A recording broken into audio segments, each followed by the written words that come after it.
This is the 14th chapter of its series, and my name is Dr. Nishad, and I will be your host for the evening.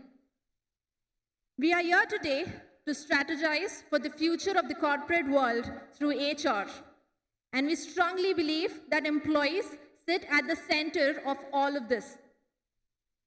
Keka started the series of HR conclaves with the idea to help organizations realize and leverage the power that human resources hold.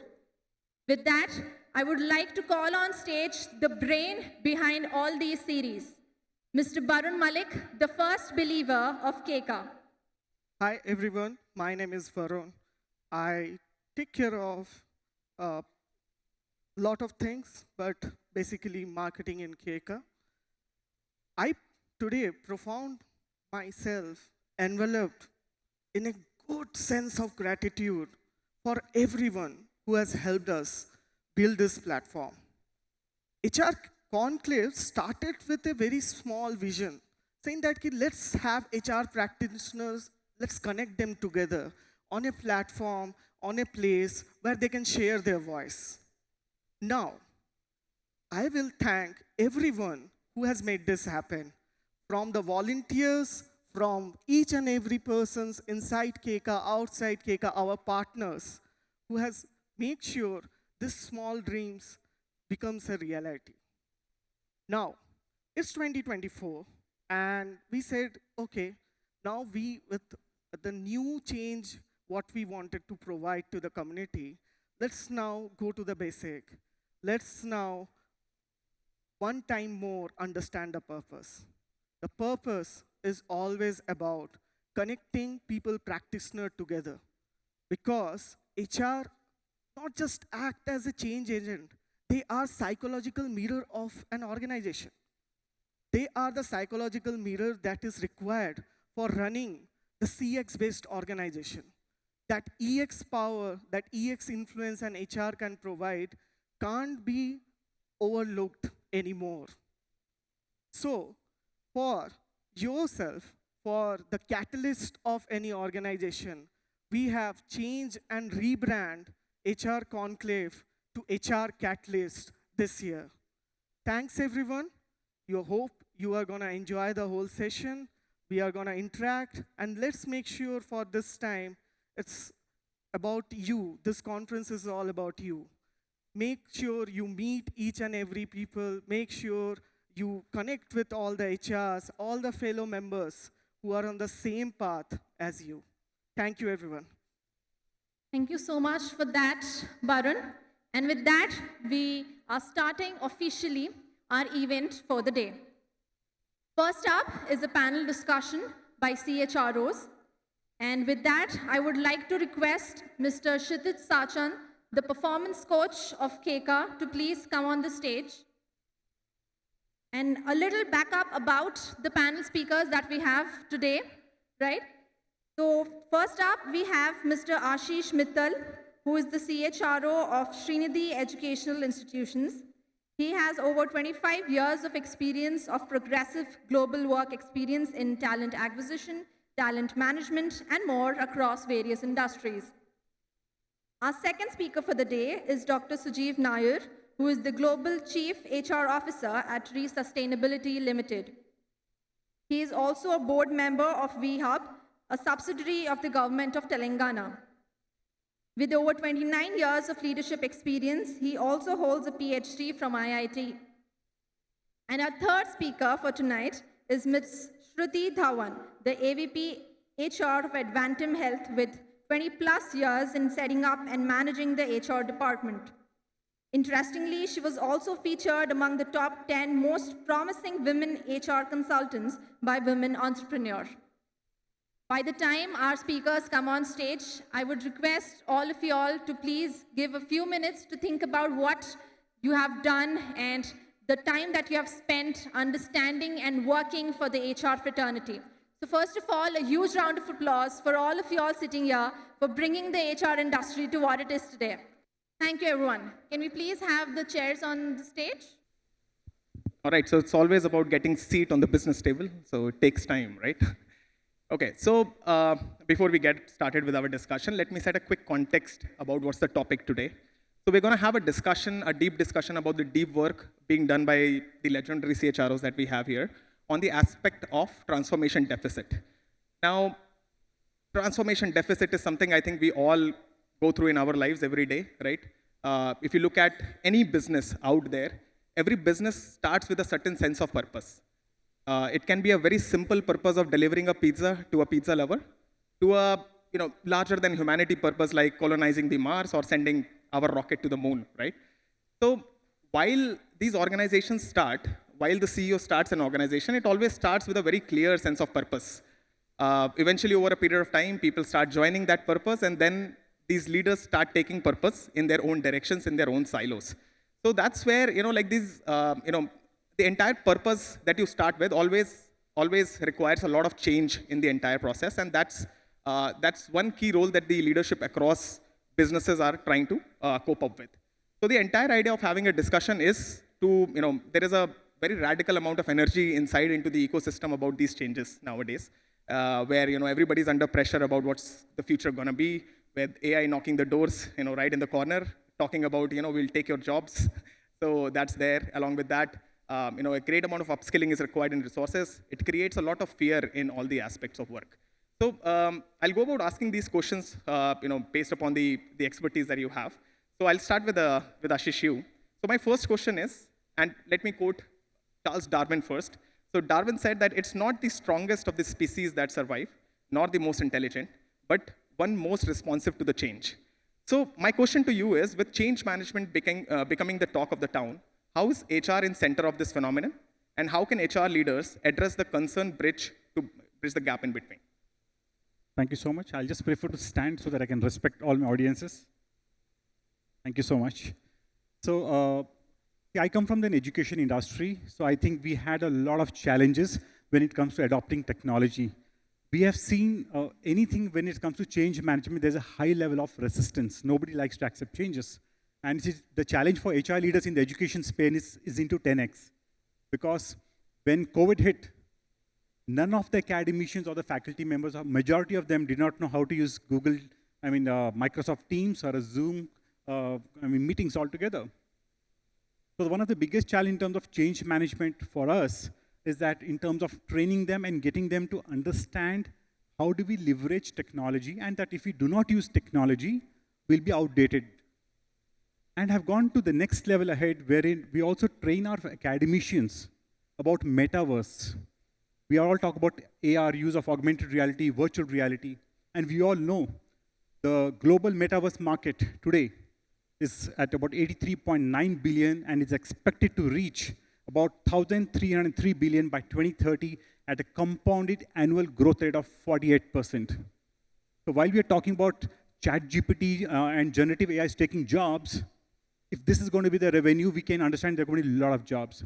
And not only that, we have also been telling to our academicians how the average shelf life of any particular skill in today's context has been drastically reduced. The non-tech skills, the lifespan is just come down to 5 years, and the tech role, the average shelf life is just 2.5, between 2.5 to 3 years.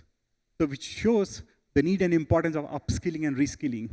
So I think we've been educating and telling all our academicians, because they are the ones who are training our students. So kind of keeping them abreast with all the latest developments, changes, so that they know where do I train my students, because they're going to be the future workforce. And last but not the least, we have seen the Goldman Sachs report, which says that more than 300 million, I repeat, more than 300 full-time jobs are going to be impacted with ChatGPTs and generative AIs. And we have seen just last 10 days back, Google cutting on jobs, and there are a lot of companies going in that direction where we leverage technology, automate repetitive tasks. So we have been educating all our faculty members in the education space so that they are well aware of the current realities and they can train the children in the journey moving ahead. Ashish, so one follow-up question with you before I move to the next speaker, which is, if I look at your industry, right, Srinidhi Institutions is into education, and primarily the break of COVID kind of disrupted the education industry like real bad, right? Trying to make it remote, a business which was never remote before, must have been one hell of a task, right? Then going remote, then coming back to hybrid, then back to the normal. So many changes going on. What kind of changes did you bring into the process, or what are the practices? How do you enable your people to be ready for those changes? So thank you. I would say that way, in terms of education industry, we are a bit blessed. Unlike the corporate world, which is facing challenge of return to office, Infosys, I'm an ex-Infosys. So Infosys launched 10 days 10 days a month, and finally about 2 days a week. And TCS is also, I think, kind of finding the employees, cutting down salaries if you don't come to the office. That challenge is there in the corporate sector, but in the education space, whether we like or do not like, there needs to be a physical interaction because these are regular, ongoing, full-time universities, right? We can talk about MOOC courses which can happen remotely online, but when we're talking about courses, so my point is all the academicians understand, and they are also very comfortable in delivering the disseminating knowledge directly face-to-face. So because when it comes to online virtual mode of teaching, they say, Ashish, I'm lost. I do not know whether the students are attentive, not attentive. They are dry and I'm 10 times more drier than them. So the thirst and hunger for them to actually come and teach physically is much more. So there's no question of facing challenges of I want to work remotely online. That's not there, fortunately. Fair point. One last question, a personal one. There are a lot of HR leaders, aspiring HR leaders over here into the crowd. You very recently bagged Forbes Award for most influential top 40 HR leaders in India. Any hacks for people to go into that direction? How do we try that? Sure. So one message at my end which I would like to say is just ensure the concept of lifelong learning. I mean, because today the pace at which the world is changing is just the blink of an eye. So gone are the days where HR, we have to be as the business leaders, we have to earn our seat on the business table. Gone are the days when HR was considered a clerical, remote, transactional role, clear no. So I think if you have a thirst of lifelong learning, keep yourself updated what's happening globally. And how, as HR leaders today, how do I embrace, how do I adopt technology? How do I leverage a chat GPT on my ATS? Okay. The point is, if all HR business leaders understand of leveraging technology, integrating them with their existing tools to provide the best employee experience, which is on the top radar of any CEO for 2024. EX, which is a differentiating factor. What's my employee value proposition? So I think this would be my 2 cents at my end. Thank you very much. That was quite a humble answer, Ashish. All right. So coming to you, Shruti. I was very excited when I thought that Advantum Health would be here to share the secrets of scaling the business. So my question to you is change fatigue is resistance or passive resignation to organizational changes on the part of an employee. What are the top factors to contribute to change fatigue in HR? How is it impacting the performance of the HR ecosystem and hence for the business outcomes? To explain this, I would, like to go to the basics first. When we say change fatigue, we should try to understand what is fatigue. In some or the other form, fatigue means stress. Why, as an individual, will I feel stressed? I'll feel stressed because I want to do something my way, and it is not happening that way. Okay? So I feel stressed. So if we understand the basic concepts of fatigue and stress, we will be able to correlate why employees feel stressed or fatigue. Consistent change or change which they are not comfortable with make them feel stressed out or fatigued. And at that moment, they approach the HR, they approach their reporting manager or anybody in the organization. So as an HR, if we try to understand what are the issues of the fatigue behind it, is it the skill or is it the will? Is it lack of skill because the change has led them to develop their skills further? As Sir just said that we have a lot of new technologies coming up, keeping pace with that. Am I able to keep pace with it? No, I am not being able to keep pace with it. You have the vision of the company to adopt a certain technological change, but I as an employee might not be able to pull myself up there, because I lack skill. So is it the lack of skill or lack of will? If we can identify as an HR what is a problem area, it's easy for us to solve it for them. And if we keep solving that for them as a change agent in the organization, we will not go through what we call as change fatigue. So always looking at those issues which come from employees which are leading to change fatigue in a very rational as well as emotional balance. Not being over sympathetic, but being empathetic of what the individual is going through. We as an individual, as an HR professional, doing it as part of our job and not getting carried away sympathetically towards an employee or an individual in the organization, and realizing that it's part of a job to do counseling. So, as rightly put up there are a lot of transactional activities which we can automate, and we can become more of employee champions, change agents, or strategic business partners. And if we do that, then we as an HR will face less change fatigue. So that's basically what I felt, how we can as HR professionals deal with fatigue. Thank you, Shruti. That answers it. I'll come back to you with one more question. But before that, I just wanted to address one point. So what Shruti was talking about, all of us are supposed to act a counselor in this phase, right? There is no escaping that reality.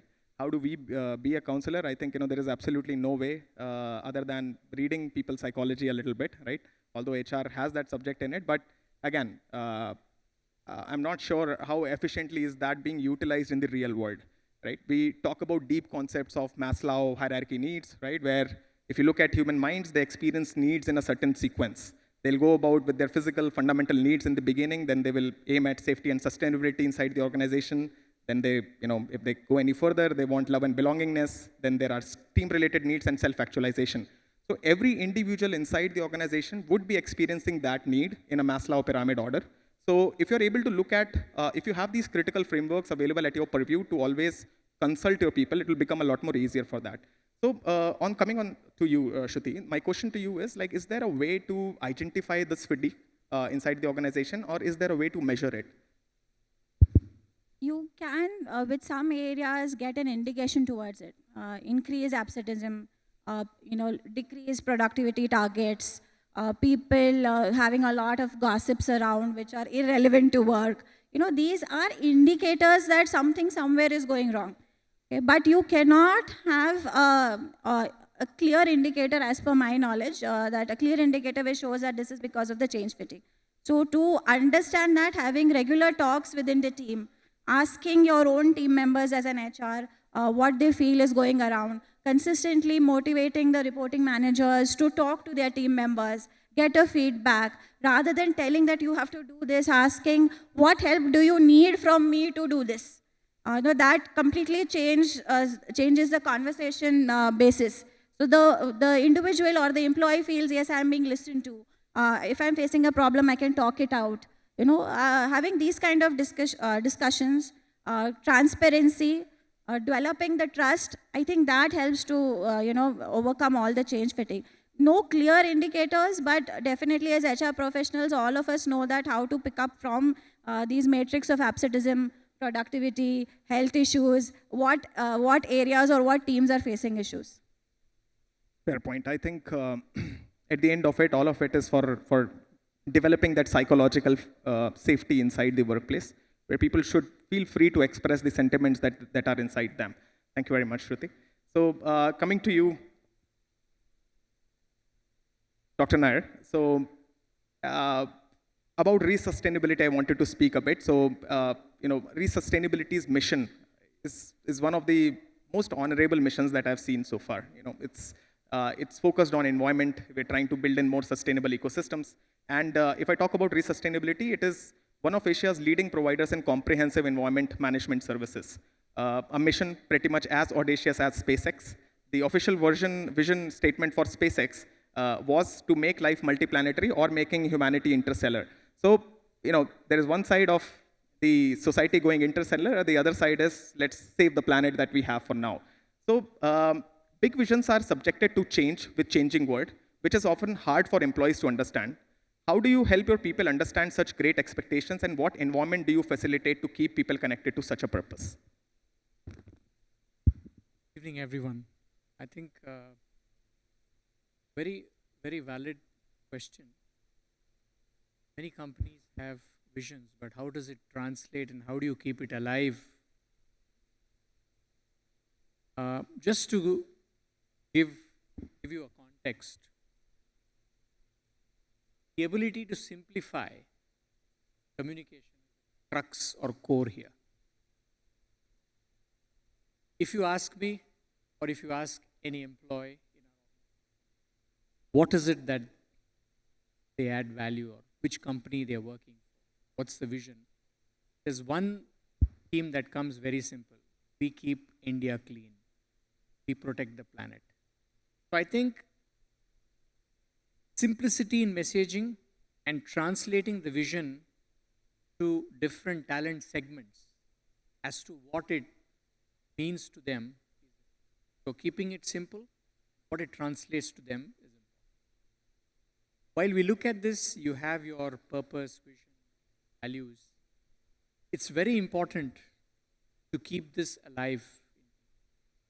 There are multiple ways that this is done. Focus on about, first and foremost, when you take values, we have something called a core value contact. Every meeting in the company begins with a core value. And core value contact is very simple. Talks about the behaviors employees need to demonstrate in a specific. For example, if we are talking about safety, wearing a seat belt or wearing a helmet, wearing personal protective equipment. Value is demonstrated through behavior.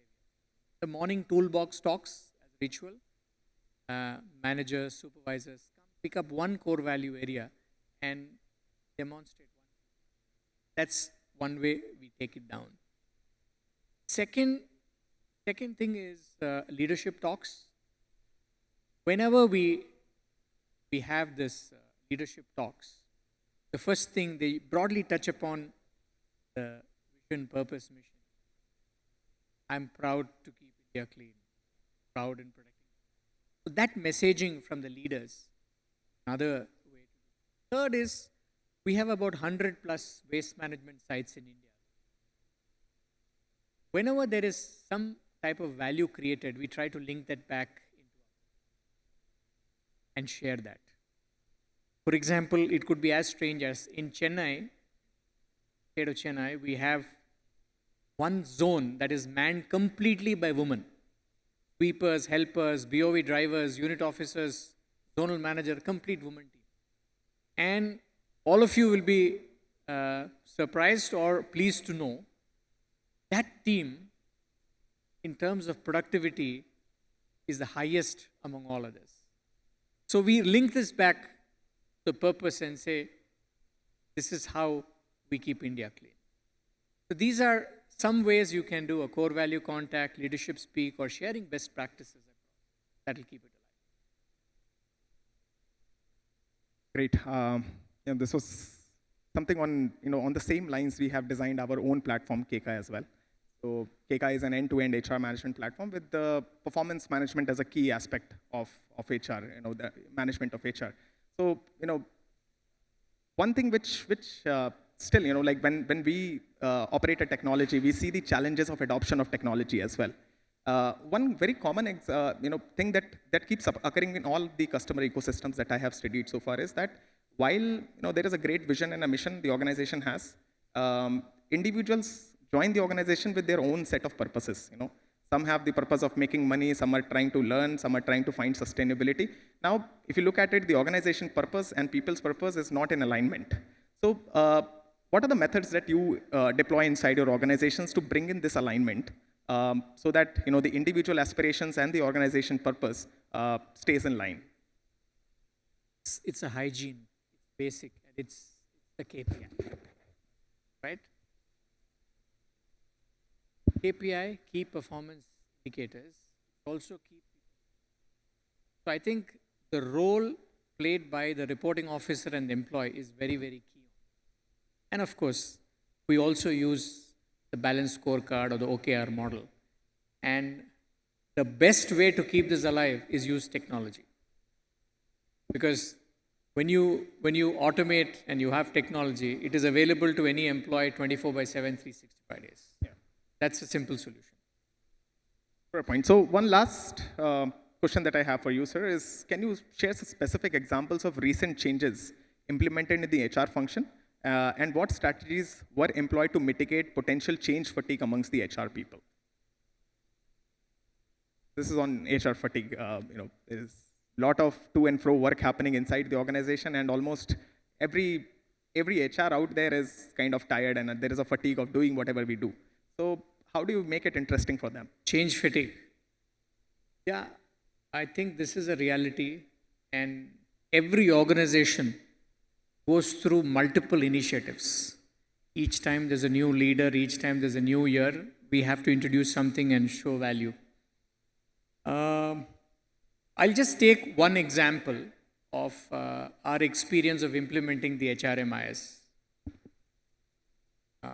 Probably that is one change intervention, and that the basics apply to any change initiative that you drive. For a simple way to remember, I'll say the 4C model. First is communicate. Second is cadence. Third is change management. And fourth is celebration. Okay, 4Cs. I'll briefly touch upon each part. When I talk about communication, any initiative, any new thing, it's very important to very clearly articulate why we are doing, how we are going to do, and what's the outcome. And this has to be repeated again and again and again till we achieve a certain level of performance. So, communication, and the same communication across levels, what it means to them. Second is cadence. For example, when we implemented the HRMS, we said, okay, we'll take about 6 to 8 months to implement it.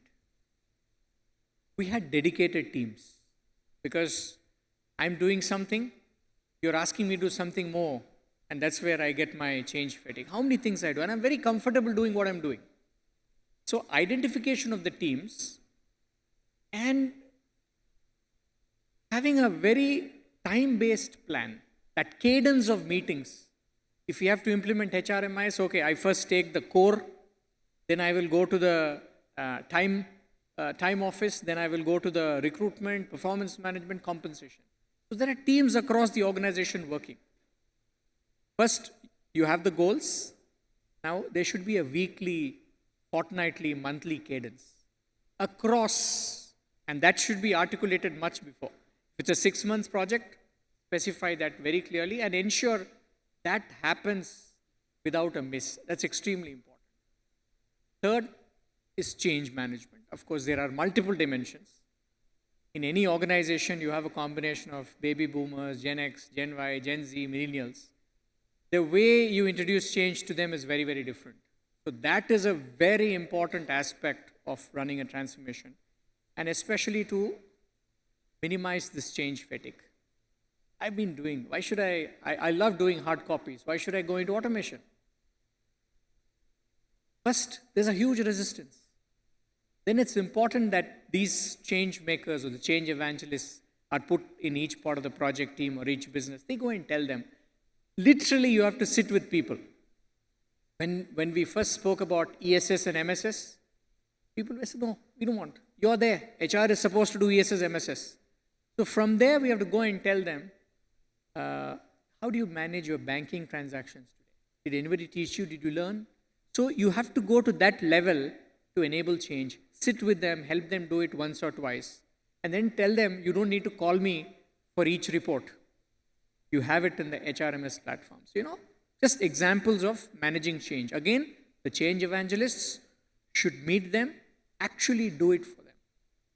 And after a certain while, it's also important that you take feedback from them. Are you able to do it well? Are you able to do, not able to do? Can I help you? And again, share some of the best practices. This is what happened. We had this challenge, we did this, and we got this done.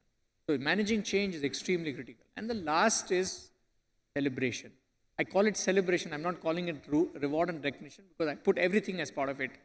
Every milestone we achieve, we should have a chai party, samosa party, some gifts, or some get-togethers. Every time we fail, we should bring up that. So there's nothing called failing, it's learning. So, celebrating winnings and celebrating failures, extremely important. And only if all these four C's work in tandem can we minimize change fatigue. You cannot completely take it off, but a lot of it can be minimized. Great. Ashish, my next question is to you. Any word of advice for our community, all of the HR leaders out here in the space of it, fatigue in HR? Any advice that you want to give them? Sure. So what I have done in my team, I'll just share with you all. I say a healthy body is extremely important. When it comes to fatigue, trust me, if Ashish is fatigued or I'm tired, or if I kick the bucket, company will just replace me in a span of 2.5 to 3 hours. So I would strongly suggest and advise every HR professional, every single human being on this planet to please be selfish and first take care of yourself. Because sometimes, somebody's clapping, thank you so much, thank you.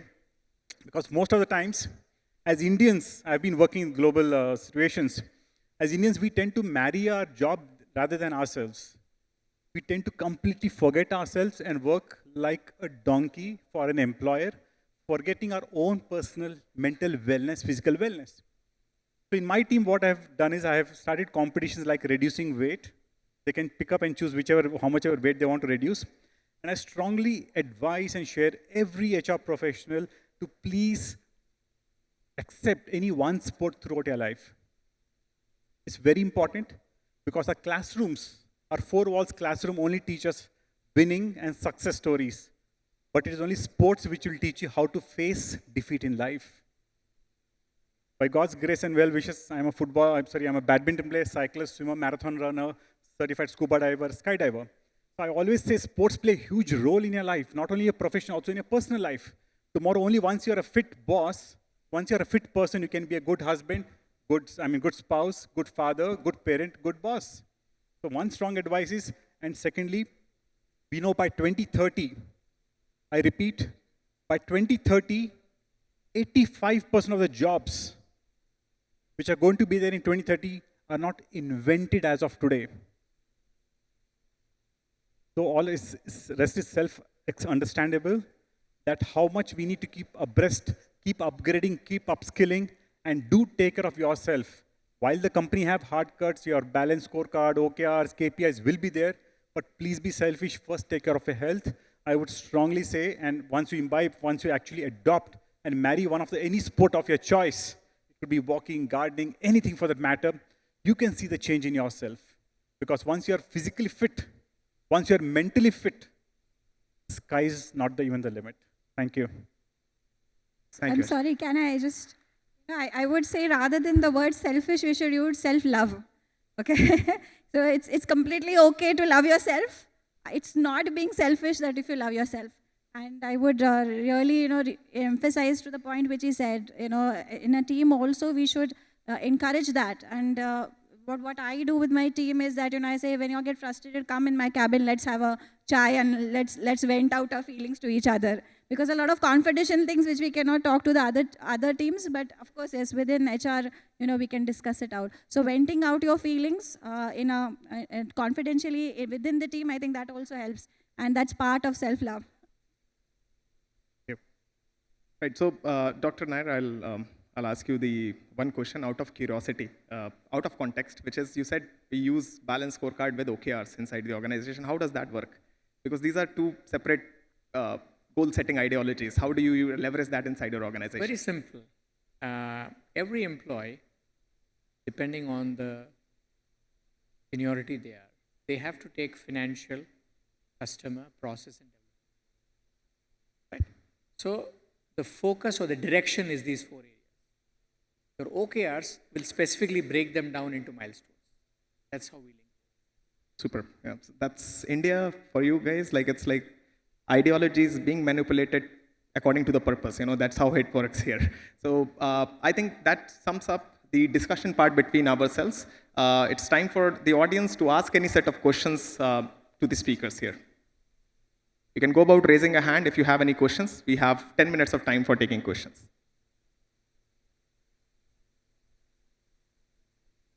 Come on, no questions? Should I Should we go about asking more questions to you people?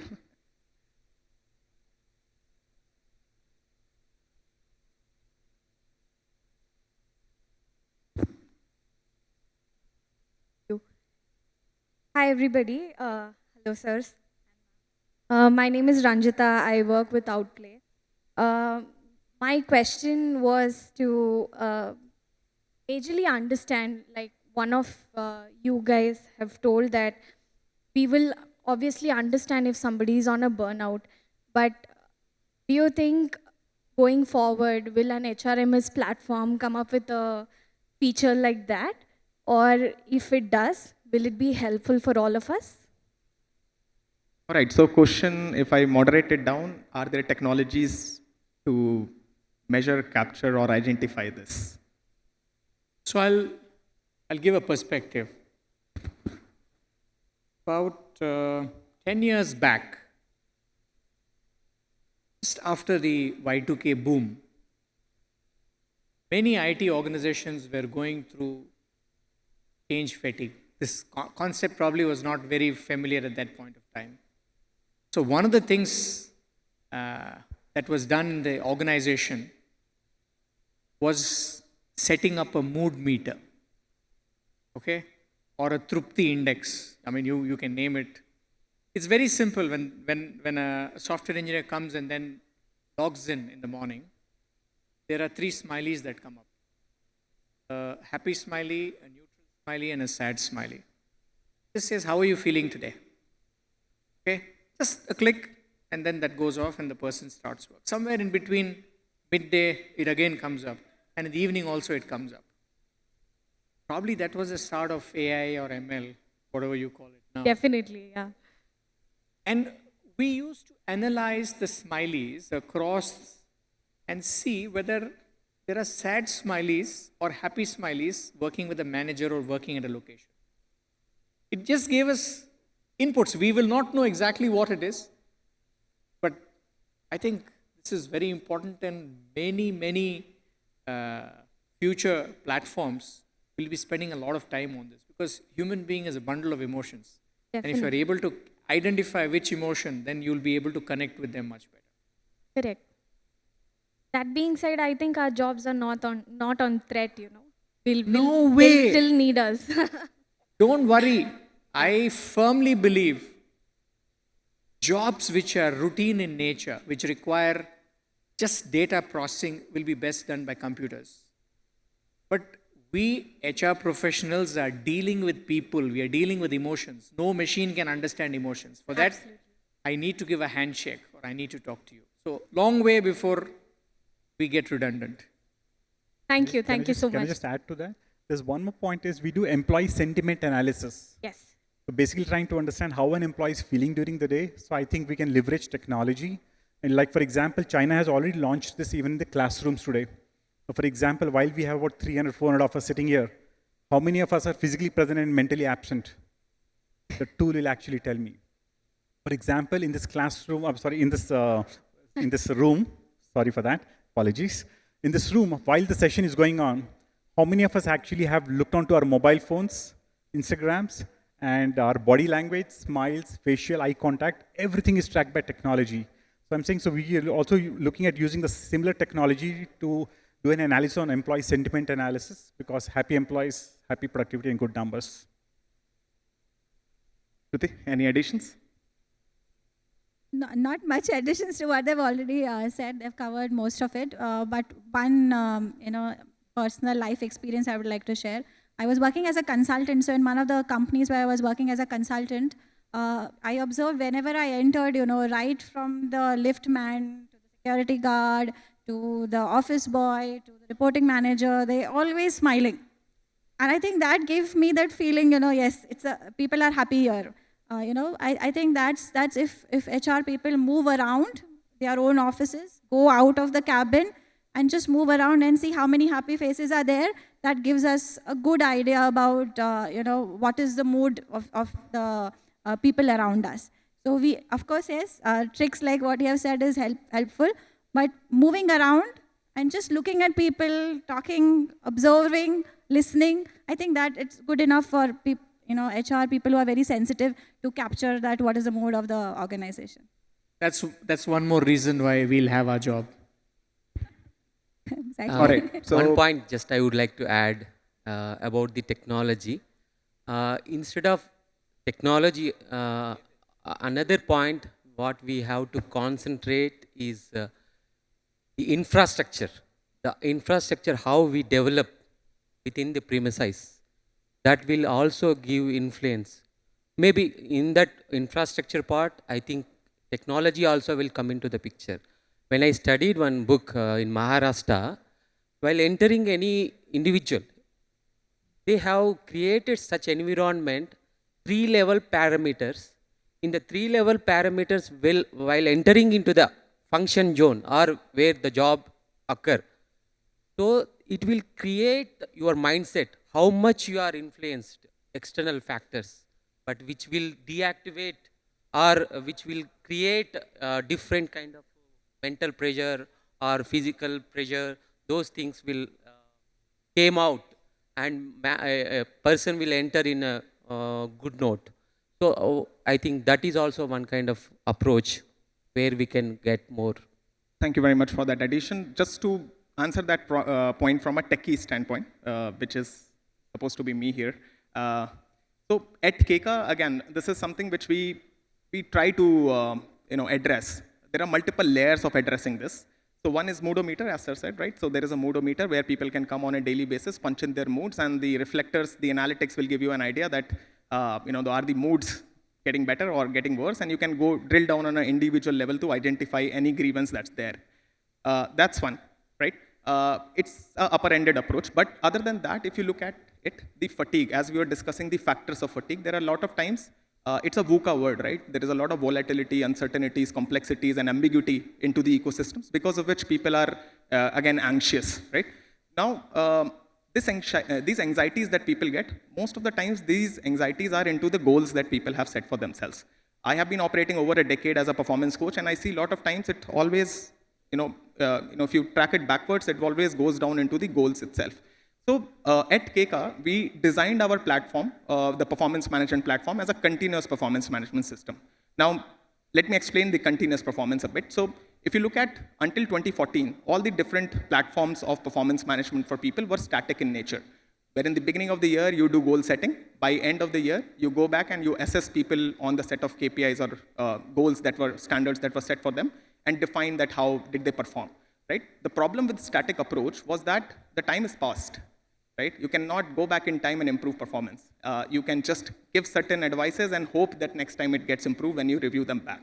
So the continuous performance management solves that challenge. So while people set their goals in Keka platform, they can on a constant basis define if the goal is running good on track, if the goal needs attention, if the goal is at risk, and if they think the goal needs to be deferred, they can also choose that as an option. So there is a constant dialogue happening on all the important aspects of an employee's performance. So opening those dimensions of dialogue with your people through the technology is something where we work as a space. This is one of the aspects. Other than that, like, again, one common point that happens, post-appraisal, there is a great grievance or, inside the people that sentiment is hurt, that I was not evaluated properly by manager. So Keka comes with reports like, where you can actually see the sentiment analysis.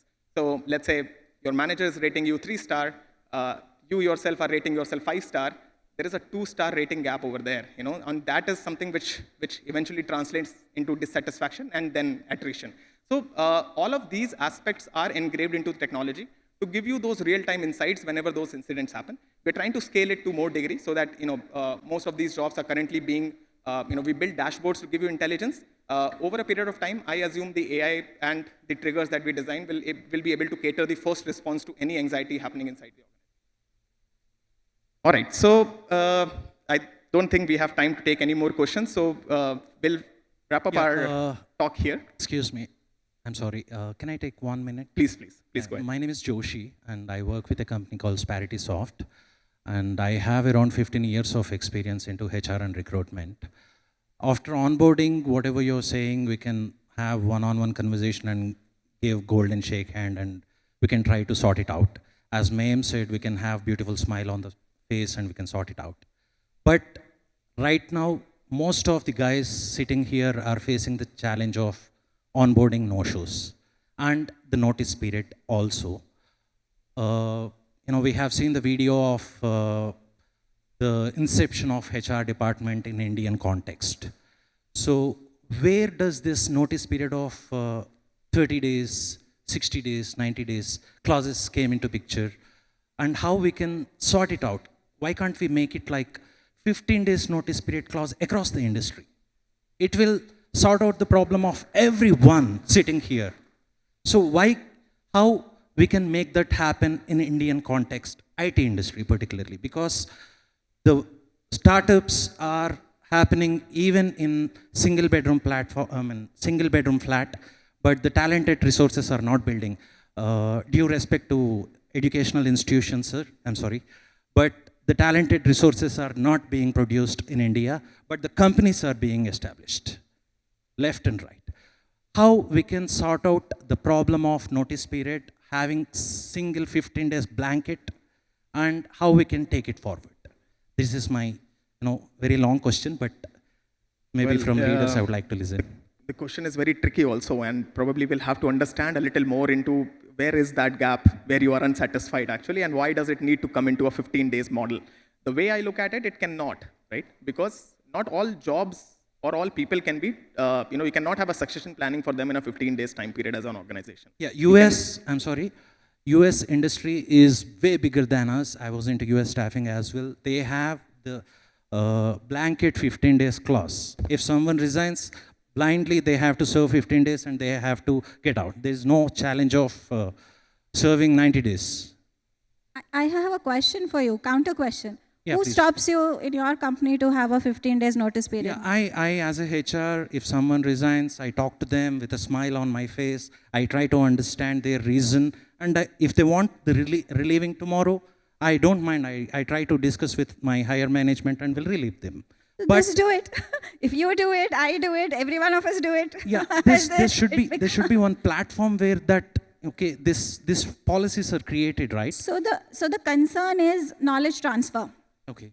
So when we are talking as an HR, we look at emotions, and I agree personally I agree that a person on a notice period will not be highly productive.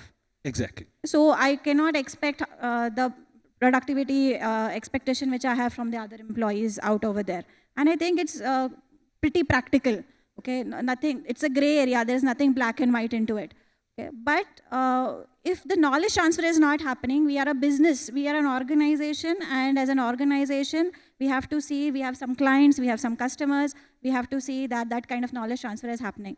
If the knowledge transfer is happening correctly, be it 1 day, 15 days, 30 days, 60 days, or 90 days, okay, I think each one of us should respect it, and even the employee should respect it, because it's also, as you said, job-wise and the level of seniority. You cannot expect a CEO to leave in 1 day. True. Correct? It will take 6 months, 1 year, because that's what the knowledge transfer time will take. So succession planning. So it depends from role to role, and what kind of specific job that individual is doing in the company, and also how fast it can be transferred. So if that can be sorted out, the parting ways can be done very peacefully. Yeah. The wrong practices around it is where we force an individual to serve the notice period even after the knowledge transfer is done, just to keep some contract in place. Okay, I think parting ways happily is good, because if you're in recruitment, you will have a lot of people rejoining you, if they part ways happily, okay, because they will respect it. But that has to be a mutual respect. Even the employee should not misuse it, nor should the organization misuse it. So there are a lot of gray areas. So there is no straightforward answer as per me. It should be a case to case. But there has to be some standard policy to see that, in general, we can monitor things. And if you have an organization or a job role where you can part ways in 15 days or 30 days, 60 days, 90 days, please go ahead and change it. Okay. Sure. That Thank is my you. view. I'll just close by saying one joke about the KT. I've seen one video in the social media in LinkedIn. One guy resigns and he goes to his colleague and says, "Arey baba, maine aaj resign kar diya." HR ने बुलाया अंदर, HR बुला के क्या बोला, अरे notice period serve करना है 30 डेज है। क्यों सर्व करना 30 डेज में? जो ऑफर आया मुझे एक अगले हफ्ते ज्वाइन होने के लिए बोल रहे हैं फॉर दिस 30 डेज और for KT, you know, she was talking to me in the very good English and all. I said, okay ma'am, I'm ready to do the KT. Then, did you serve the notice period? Yes, I have served the notice period. I've done the KT also. KT में क्या किया? मैंने सबको resign करने के लिए बोल दिया. Thank you very much, guys. Thank you. All right. So thank you everyone for being so patient. I think that's our time. So thank you speakers for being here. I would please request our speakers to stay on stage as we facilitate them for giving us their time and knowledge. Can I please have Bharat from Keka, the Group Product Manager of Keka, to come up on stage? Thank you. Ms. Shruti Dhawan, ladies and gentlemen, the AVP HR of Advantum Health. Mr. Ashish Mittal, the CHRO of Srinidhi Educational Institution. And Dr. Sajeev Nair, the CHRO of Sustainability. Thank you so much for giving us your time. Thank you. Thank you, Bharat.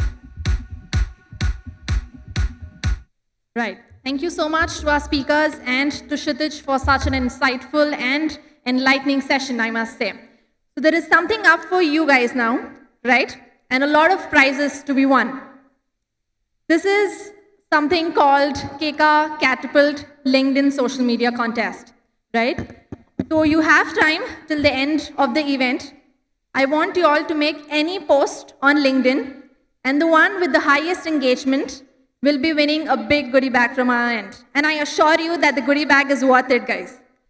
So all of y'all, a quick LinkedIn post, and please don't forget to tag us so that we can count and understand how many number of posts and activities have been made, right? So the need and the word of the hour, transformational leadership. Anybody here who can tell me the definition or what you think transformational leadership is? Anyone who practices probably transformational leadership at their workplace? Nobody? Okay, but all right, just let me know how many of you know what the concept of transformational leadership is, right? Because I'm aware that all of you all are HR leaders present here, correct? So what do you understand when I say transformational leadership? I know there are a lot of complexities involved, a lot of hesitancies. So to clear that, we have somebody who is a leadership coach and a top leadership LinkedIn voice. That is Mr. Ravi Dangwal, who is a leadership facilitator, performance coach, and certified workplace learning specialist. He is also the author of a self-help book called The Winning Wheel. Mr. Dangwal is presently working as the head of L&D at Indian Immunologicals Limited. So can I please have a huge round of applause for Mr. Dangwal? And Mr. Dangwal here is the man of the hour. Thank you so much, Mr. Dangwal. And right, so I think the most important part today is about transformational leadership, right? And who better than a top leadership voice to tell us about transformational leadership. So how do you think it is different from what people usually perceive it? And what plays a major role in a leadership style, correct? So we understand that transforming people, for that matter, through a leadership style is very important, correct? So what do you think is transformational leadership? Thank you so much for the wonderful question. And Nisha, that while we were asking this question, we really understand by transformational leadership. Because always there are two sides of a coin. One is that you are from HR, or you are a LNOD practitioner, and you are saying that, yes, we are talking about transformation, and we are talking about transformational leadership. Let us talk about the other side of the table. How are our employees seeing the word transformation? Right. The moment you come up with this tag, you're talking about transformation, trust me, most of the time if I'm the employee, I'm saying, I know you're going to correct me now. Right, correct, makes sense. I know you're going to tell me that 10 things I'm doing wrong. Right. I know you're going to tell me that all these years, whatever I've been doing, it needs some kind of tweaking. Correct. So how transformation leadership is being perceived is quite another thing. and how transformation leadership is being done, that, once we meet these two ends, this is where real transformation happens. Otherwise, and we know, many leaders have been said to be a transformation leader. They've been ruthless with people. Right. They've given the bottom line and they've been declared as a transformation leader. But is it really a transformation leadership in that sense? That is a thought, I think, which we all need to, and I'm sure everybody will be contributing, and that is where different kind of approaches will be coming. That is how I see transformation leadership as. I think I have a question here for all the audience. We are just talking about transformational leadership, correct? But then the question here is, what do you think it is? A boost or a hindrance to your organization? Because when you're following a specific leadership style, it is very important for you to make sure that the impact of your style will be on your team members, correct? The performance of your team members and how they are obviously engaging with the organization also, for that matter. So anybody who thinks that transformation leadership is a boost, please raise your hands. Is it a boost or a hindrance? Is it a boost? The boost people can please raise your hands, because the rest I'm going to assume that you think it's a hindrance. There's no, person being neutral here. Okay, the rest are, thinking that it's a hindrance. Who thinks that it is a hindrance? You think it's neutral? No thoughts about it? What do you guys think? It's a boost or a hindrance? It's a boost? All right. So let us know from the leadership coach itself whether it is a boost or not. What do you think, Mr. Dangwal? Must be absolutely yes. Boost in capital letters and a font size of 12 to 14. And how to put it, like, how it becomes a boost? See, I'm a vaccine guy. I come from a vaccine company. Let me respond it into a vaccine language. I'll make it a little simple. We all know, like, what vaccine has. The primary component of vaccine is you have antigen in place and you have adjuvants. Antigen is the prime agent which will trigger the immune system. COVID vaccine you wanted to have, we need to trigger our own immune system. Antigen will help there. Right. And I'm facing a doctor. I think I should be very correct there. So antigen is there in vaccine, but antigen alone will not be sufficient. You need an adjuvant also. What does an adjuvant do? Adjuvant actually makes our body ready to accept that antigen in a very simple layman way. Now, this is where transformation leadership need to be understood. Vaccine, antigen, adjuvants. Vaccine improves the immunity. Leadership improves the immunity of an organization. How does it happen? Transformation leadership brings the change. Transformation leadership is the antigen. But the point here is, antigen alone will not suffice. If I say, let me bring a transformation, this alone doesn't help, because you need an adjuvant also, a facilitator. What will make a transformational approach accepted? So then, it has to be situational leadership. It has to be coupled with emotional intelligence. It has to be served with an approach of servant leadership. When you add these adjuvants, transformation leadership, people would be willing to be transformed. Correct. Rather than you pushing for them. So it is definitely a boost. The point here is, how are we actually driving it? Correct. I think the concept of transformational leadership is also where a lot of us go wrong, right? Because we keep reading about transformational leadership in books, in articles, Gartner's, research papers and all of that. But how far do we actually understand the value and importance of it? Where does it stand? How is it applicable in our everyday, work life? How well can we become a transformational leader? Correct? If you allow me, I'll just add a little more there, because what also happens is that, what option do we have as leaders? Shall we say that I'll maintain the status quo? Either you can have a transformational leadership or you maintain the status quo. Yeah. Now the threats of maintaining a status quo, let us visit our workplace, whatever industry we are into. You may be into IT, you may be into education, you may be into pharma, you may be into FMCG, whatever it is. How does our workplace really looks like? Our workplace is full of complexities. Our workplace is full of uncertainties. You design a particular process today you cannot assume or maybe kind of predict that this process is going to facilitate or bring business for next, forget about 1 year, even 6 months. You don't even know who are our existing customers. You're thinking that, yes, I'm targeting these 3, 4 customers. Suddenly, out of blue, is nowhere, but that's some other component becomes your customer. In this kind of world, transformational leadership is the only way out. We cannot afford to, be maintaining a status quo. It is the only way out. The adjuvant will be important. I mean, on that note, I think we understand that the right or the wrong kind of leadership style is what makes or breaks any organization. Correct? Take it from Apple or Microsoft or any other company, any other top MNC that's booming right now. The leader is what helped it become that successful. Correct? So how does transformational leadership tick the box for being a one-stop solution? Is it a one-size-fits-all approach? Because a lot of us are here from different size industries. Correct? How many of you are from an enterprise? How many of you belong to an enterprise? Can I see a raise of hands, please? Okay, we have a few. All right. Anybody from a startup?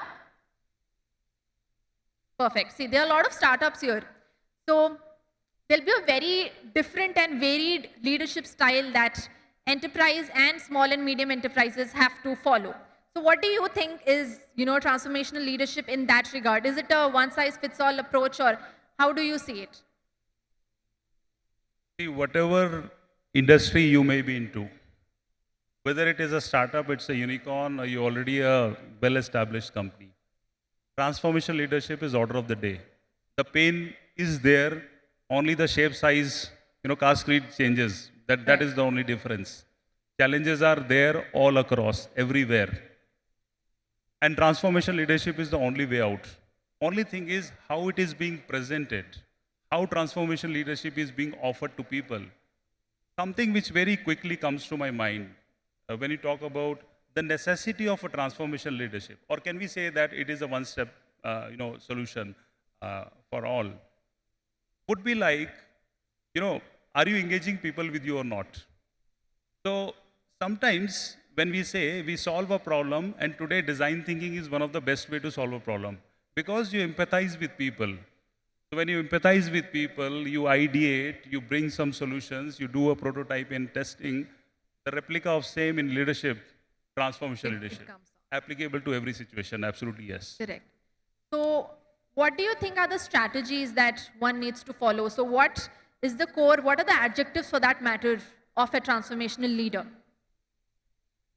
Couple of things will be very important. A transformational leadership will begin, are you that intellectual stimulator or not? That is the very genesis. That is how people, you become kind of magnetic. Right. That is how people come too close to you.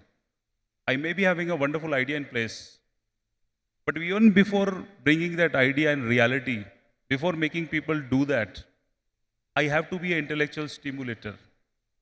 I have to be a visionary person at the same time. But at the same time, my approach has to be individualistic. I cannot take my entire team in one flow. There is somebody who is needing more of a coaching. It's a different style there. Somebody is needing more of a delegating. Don't give the gyan there. Those guys need, some delegations and so on. Practical solutions. So yeah, so if you're individualistic, you're a stimulator of, you're a stimulator of that intellect in individuals. You're visionary, charismatic, yes. That I see. For me, that is how I see a transformational leader. Right. So this brings me again to the point of the team, being influenced by transformational leadership, right? So what is its impact, you think, of a leader's transformational style? How is it impacting the team? How is it impacting the team's performance? Definitely, yes. It brings in the desired performance. But we should never take it as a copy-paste kind of content. When you ask me this question, I get reminded of a situation. Sometimes, in HR, bad hiring happens. We all know that. So, The LinkedIn profile shared and the initial introduction shared and interaction shared, there is a leader in a company X who has already brought in a wonderful transformation there. May not necessarily bring in a transformation here in our place. It has to be contextual as well. Correct. Somebody brought in a wonderful transformation in an organization because he has a knack and he has in-depth understanding about supply chain, and the transformation happened. The company that is hiring is already very good on supply chain. Probably they need some tech update. True. So it has to be contextual as well. Right. So that differential has to be kept in mind. It will become like the right person at the wrong place then. Yeah, but that person is defined as a transformation leader. The Yeah. mistake is that. He's defined as a transformation leader, but he's not transforming the right organization. Correct? So with that, I think it also comes to, selecting the right place where you want to work.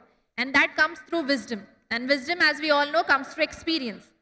So does any lack of experience from the leader's, perspective at the time of dealing with HR problems lead to the failure of these transformational strategies and transformational leadership? It do. But before that, let us actually define experience. What do we really consider experience as? For me as an individual, I consider experience not as the number of years that a person has put into a role. Rather, for me, experience is the kind of awareness that an individual is having. That is the first part. Already we have plenty of people having a lot of awareness. Right. And the second part is how much of implementation that has happened in that awareness. Correct. So for me, experience would be defined with these two components. When the components are put together, that is how experience can be counted on a higher side. Right. And coming to a question that if HR problems are not addressed and how transformation leadership can get impacted, definitely yes, it do gets impacted. I know a particular leader, names are not required here, and I have been observing this gentleman. He's a business unit head, almost working for 8 years in the organization. Right. From the second or third year onwards, he was defined as the transformational leader for that business unit. Okay. And the fourth year also, 2 years consecutively, Wonderful. defined as a transformation leader. Today, on the 7th and 8th year in the same role, he is a person with highest amount of attrition and a declining business. Now, let me tell you a little bit detail if the time allows me. How does it happen? This person is a process-centric person. He has joined a business unit which was leaderless for little time. In the organization, it was a low-ended unit for them. You perform or don't perform, it's still okay. Focus was not there. He joined that particular team. Right. He's a leader for that particular team. Processes are not there. Systems are not there. He came in, he pitches in. Business was not even being asked from the people. He's now there, creating the systems, making the processes. Certain people actually want process also. Processless life it's not something, suddenly you'll ask me performance. So it becomes a facilitator. So the second and third year of his career in the organization, he is the bright boy because he has brought in transformation. People are now being asked for a business, but at the same time, you're providing some process and systems also. It is a facilitator. Some people need to be shelled out as well because they could not align with that thought. Third year, fourth year, this is the transformation leader. He's being Right. quoted. See, this is the bright spot. Right. But now this business unit needed another transformation. A coaching mindset of managers now was required. But this guy doesn't know what is coaching. His only thing is process, process, process. In the Right. 6th and the 7th and the 8th year, all that he's asking and questioning his people is, where is the process? Are you aligned with the process or not? Are you aligned with the Right. SOP or not? Priorities are different. Yeah, exactly. So transformational leadership is not about just what you are giving. Are you also bringing that transformation inside? And again, it's a repetition, but the fact is, it is subjective. It is based on situations as well. Right. So can you give us an example of any one situation where transformational leadership would be apt? For that matter, any one, incident that might have happened in the years of experience that you have and, at any of your companies where you had to showcase it. Absolutely. I get reminded of an experience having worked with pharma organizations, multinational companies like Pfizer and Abbott, which had all the structures in place. So we have, and for obvious reason, people who are aware about pharma, they know very well, these companies are having all the structures. You have a training team, you have HR team, and so on. Pharma definitely is evolving when you talk about, especially HR as a domain. There are a lot of Indian companies who are doing a wonderful work, and HR practices are really upcoming and very impressive. But there are a lot of companies which are yet to evolve on that. Many times L&D is just a parking lot. You have some manager to fit in, oh, come here and be there. Yeah. So that is also happening. I got an opportunity to work at a place, L&D didn't exited. You know, it has exited, it never existed. Right. That was a challenge for me, but then you have to start from scratch. You have to start about the induction training program itself, right? And then, how do you convince a manufacturing guy to send his people for training? He will tell you 20 other reasons, for obvious reasons, Obviously, because the culture has never been there. Correct. Now, I cannot be directive enough. See, I am coming with that experience and I know so many other things. So, I will again go back to the same thing, transformational leadership, when you are addressing individuals, when you are empathizing with their challenge, not just throwing your knowledge. And based on that, with a small sample size, you start doing. And today, it is a situation that the moment we float our training programs, within first week, my entire sections are full. Mostly I have to tell, no, we are already full with that sections. Right. It has been a long journey. It's a little short time for me to explain. But yeah, it did happen in that way. That's wonderful, Mr. Dangwal. Thank you so much for sharing that experience with us. Here I'm reminded about, one of the very burning topics actually. How many of you remember the, 70-hour work week statement that Mr. Murthy had very controversially said? All of us, I'm pretty sure, right? So here is one point I would like to mention, correct? See, the fact is that employers, from an employer's perspective, correct? Mr. Murthy said it from an employer's perspective, that employees should work 70 hours a week. And employees obviously would be saying that they do not want to work 70 hours a week. Even you yourself as an employee wouldn't want to work that long, right? And then you are the middleman, if that is to be said, right? Between the employers and the employees, you are the bridge who binds them together, who sends the messages, who makes sure that both are on the same level and both understand each other and the organization flourishes, right? So now the responsibility comes on you. Mr. Murthy has told that, but then how are you going to support or, probably deny that? And how are you going to take it ahead? Would you call that a transformational leadership? He is not a small leader, right? He's leading such a big company. What would you call that? Correct? And as a leader, as an HR leader, you must have thought about it yourself. So here I would like to know from you, Mr. Dangwal, what is it the correct example of transformational leadership, given the fact that he is running such a very, successful business for that matter? Is this the right example? See, Mr. Murthy, Ratan Tata, there is a series of people. There is a very, very long list. And what we as a nation today are, 75 plus years of independence, if we are the bright spot today, I think more than a generation has been there, which has invested and which have toiled. People like Mr. Murthy, Mr. Ratan Tata, and many other people, they would have definitely worked themselves 16 to 20 hours, or maybe a little more.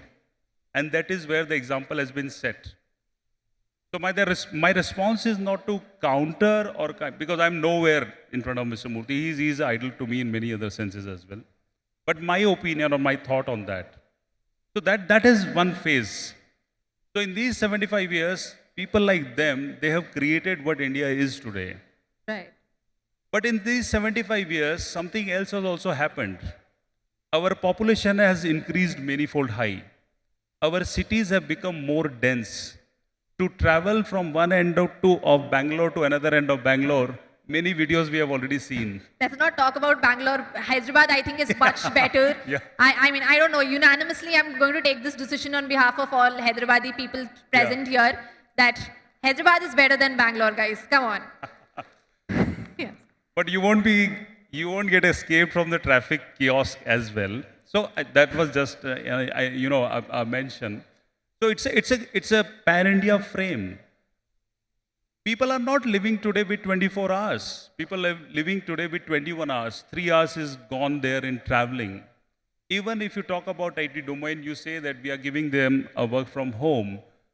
But the kind of stress which is already there, 20 years back we were dying for information. Today we are dying because we are having excess of information. How to manage that information, right? That kind of load is already there with all of us. There is a huge stress. Information explosion is the era we are living into. And not to talk about the stress of a nuclear family stress. A decade or 3 decades back, there were shared responsibilities. Now you are into IT, doing a job, simultaneously maintaining 30 other things. The point here also is 70-hour work week is very, very ambitious. But with whom you want to do that 70-hour work week? With this population, you want to do a 70-hour work week, already which is not having 24 hours, I think that will be a tall order. That will be a very challenging task. But then yes, the question here is, how as we as HR can facilitate that? The work in hand with us is, can we be facilitators? Can we bring in more simplicity? Can we create certain things? Like today, a lot of people are doing employee wellness program. Many other initiatives are there. I think even if it is less number of hours, can we talk about efficiency? In those less number of hours, if we can bring up the scale of the efficiency, I think that would be an immediate thing that we can do. And if not equal, we would be somewhat closer to what actually Mr. Murthy want. Mr. Murthy actually wanted to scale up the overall productivity. We will definitely be able to do that. That's my thought. Right. So anybody who thinks that 70-hour work week is okay and you can manage, yes, please. So can we please have the mic? The mic to the sir present there.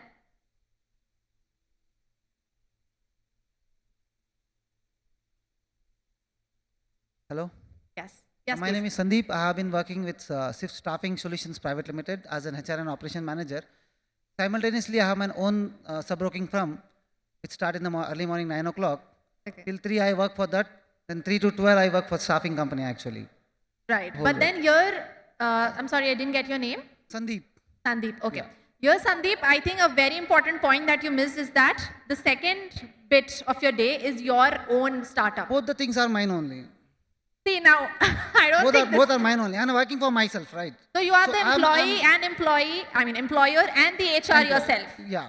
So I think be it 70 hours or 24 hours a day, it shouldn't really matter to you because at the end of the day, it will be about your success. No. The first company which I'm talking about is my own. Right. The morning shift which I'm talking about, 9 to Right. 3, is my own business. Yes. 3 to 12, I do work for staffing company as an HR Right. and operation manager. Efficiently, I'm able to work for 70 to 75 hours a week. And I expect, this is the time when we have to focus on our work. We So can what do give you think? all of Is it energy. okay or do you want to continue the same time frame that you're working in? I'm okay with all these things. Right. But then again, the morning shift that you have 9 to 3 is for your own company. Yeah. And if I had or if any of us had their own companies, We I have think to. even we would be okay working twice as much. That's equally, that is what. Even then, if you're counting for your own business or a company, you are putting all your effort, right? 15 hours of 16 hours a day into a week, that's 75 to 80 hours. Anybody who thinks this is not correct? Anybody who thinks that, yes, please, sir. Can we have the mic over there?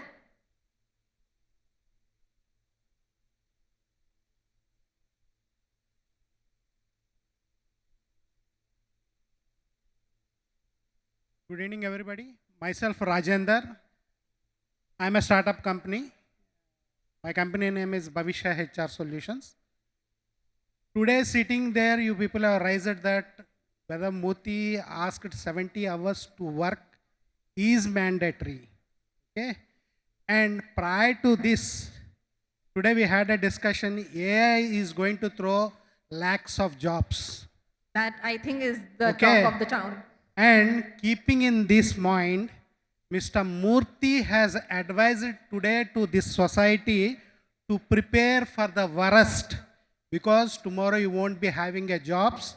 You should work because this is a system is already existed in the neighbor country of China. Yes. If people goes and see how the lives today, we are sitting here in India and enjoying this, but whereas the employers in China will not conduct this sort of meetings because they made the people to stand on one particular line to only concentrate, work, take your bread, butter, sleep, work, nothing else. That is the reason the productivity of the country. Today, India has crossed already 140.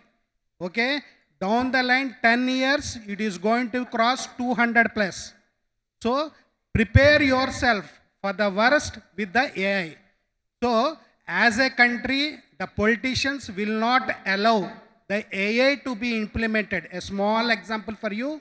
Today, the biggest car manufacturers are saying that we are going to launch the cars, driverless cars.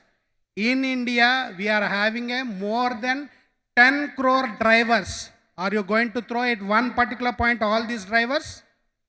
The entire national will be on the road and all the politicians will be killed in a 1 second time. So don't talk about that. Murthy with, out of his experiences, he has taught us to prepare ourselves to work. It is not for the employer, it is for our survivals only. I agree with Okay? you. Thank you. Agree with you, sir.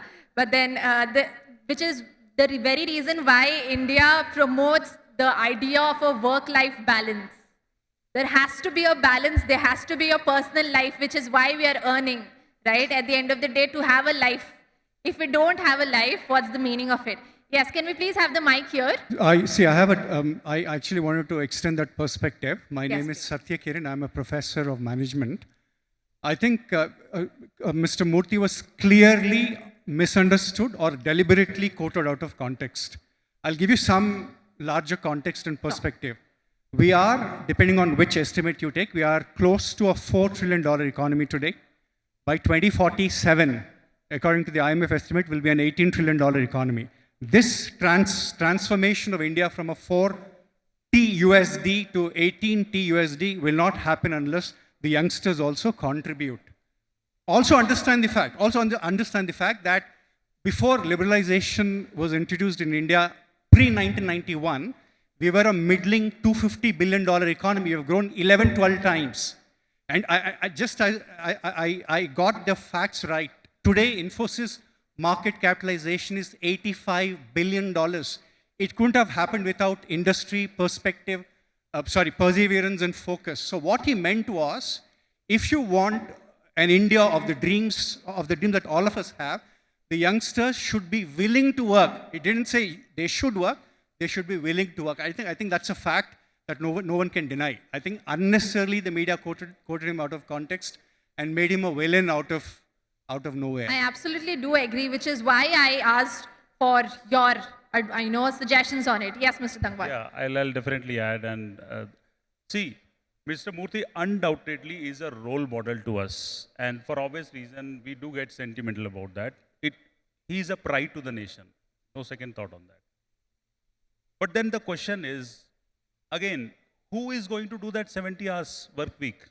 See, I understand you are a startup and then, it's your job. 16 to 20 hours per day, for how many years you are ready to do that? Is our body really tuned for that? People are doing it. I really appreciate that. I respect them. There are so many people already on that. But then why is Google, Infosys, you talk about any other, IT giant, why are they facing so much of attrition simultaneously? Why are they keep on changing and keep on adding more and more, employee benefit policies? Why to waste money there? Ask them to work more. The fact is the generation that we are having and a lot of other factors as well. Having ambition is definitely required. We as a nation definitely need to be a little more firm on productivity as well. But yeah, having a diktat like that or maybe, demanding 16 to 20 hours a day, let us say, present generation, is it ready to do that? I don't see that doing. Do you think Gen Z will be okay doing, 70 hours a day? Or for that matter, what Sir was saying is very true. Mr. Murthy said from his own perspective, right? But then as Mr. Dangwal had talked about transformational leadership being at the right place at the wrong time, correct? So probably what Mr. Murthy has said is completely applicable for a different country like China, like the example that he just gave, but not for India. India has its different priorities. There are different kinds of people living here. So we cannot really expect them to do that, right? Whatever thoughts we might have about this being successful, we all know in our hearts that it won't. The employees won't be ready to do it. In fact, after the advent of work from home, a lot of companies have completely become remote, right? Brick and mortar offices are no longer there. So I don't think in that, circumstance, they would be okay doing 70 hours a week. They have family responsibilities, and India strongly stands on family values, correct? We are very devoted to our families. We are very devoted to the people that we cherish, right? So completely being, into your work, I don't think that would be applicable. So I think at the end of the day, again, it comes down to being the right leader at the right organization or the country for that matter. Anybody who has any questions regarding transformational leadership or would want to ask anything? Yes, sir. Yes, please. Can we have the mic here? Again, the question is, do we have a choice? I mean, I'll allude to a certain example. In 1988, QSQT made Amir Khan a blockbuster actor. QSQT meant Qayamat se Qayamat tak. But today, QSQT stands for Quarter se Quarter tak. If the last quarter isn't good, the companies will show you the door. If you remember 2021, we had the great resignation. Sorry, a lot of employees were moving out of the workforce. Now we have the great retrenchment. A lot of IT companies and product companies in Silicon Valley are moving people out. The question is, as a teacher, what I teach my learners and students is be adaptable. We live in a VUCA world, is what was said earlier. It's a volatile, uncertain, complex, and ambiguous world. There's another alphabet soup now called Bani world. Brittle, anxious, non-linear, and incomprehensible. So in a world that is exceptionally volatile, only your ability to be resilient and adaptable works. Otherwise, all of us will be part of history. So the issue is we have to understand that we have to operate according to the context, is my submission. So if the context changes, you have to change accordingly. I mean, that is the difference between a dinosaur and some other animal. They couldn't adapt, and so they perished. So true, yeah, we are into a Bani world and the challenges, complexities are much, much more. For me, my take is that, how do I give direction to people? Do I give direction that there is a lot of fear in future? Or do I create a direction, let us be hopeful of that? My take is I would like to be on the hope side, rather than creating a fear. The world will go off, this will happen. I personally, my personal choice is, I go more with hope. I am a preacher of hope. I personally believe on hope. My all examples will be towards hope only. Rest is everybody's choice. Yin and yang exist. I respect both of them. So, full regards to what is your opinion. Thank you for that. Any other question that we have? Yes, sir.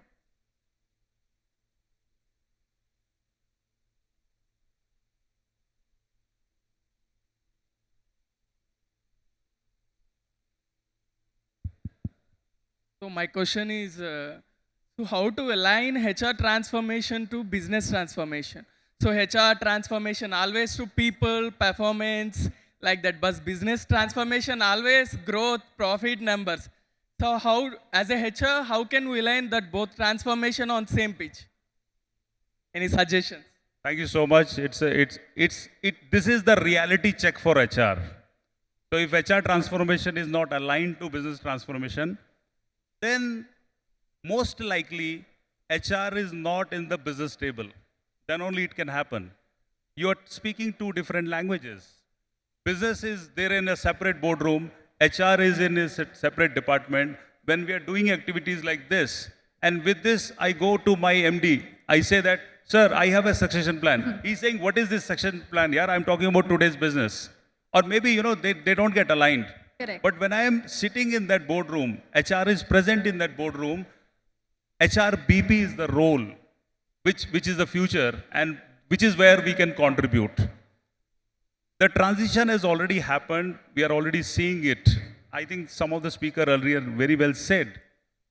The mundane job of HR, that transition is already there. We are no more just a documentation department. We are bringing transformation. So first thing would be, are you there in the boardroom? Are you there in the discussion room or not? Or we are having two poles. Business is separate, HR is separate. They have to be aligned. The more aligned it will be, HR practices would be as per the business need. Otherwise, I become something like, I've got plenty of things to offer. Sir, this also is there, this also is there. Is it relevant to business? The more it is connected, I think definitely alignment will be there and we will be contributor.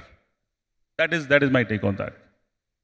I think what Mr. Dangwal has highlighted is that it's very important for us to have a business mindset also, not just a HR related mindset when we are planning to move up the ladder. I'm sure all of us want to be promoted, want to get to the designations of, a CHRO or even the CEO for that matter, right?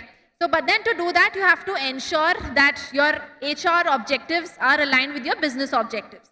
So to start thinking with a business mindset is what Mr. Dangwal was rightly highlighting. And with that, we come to end of our fireside chat. Thank you so much, Mr. Dangwal, for having this insightful discussion with us. Thank you so much, and thank you so much for the lovely audience there. Thank you so much for the opinions and the questions as well. And thank you so much, Nishat. Thank you. And with that, can we please have Kshitij on stage to facilitate Mr. Dangwal? Hi, thank you. Thank you for Mr. taking Dangwal. some time from this.